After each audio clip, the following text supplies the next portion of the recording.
Yan yung anak ng pinsan ko, oh, yung may salbadida na kulay blue. Hawak-hawak nila kasi medyo malalim-lalim din. Hindi naman hanggang ano lang naman hawak-hawak nila. Malalaki na rin naman yung kasama ng mga pinsan niya. Oh. Aside dyan nila Joshua.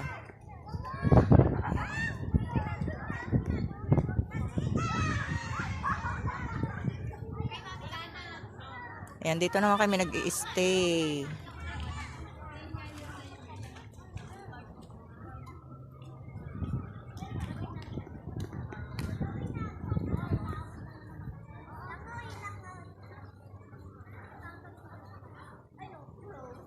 Okay, bye!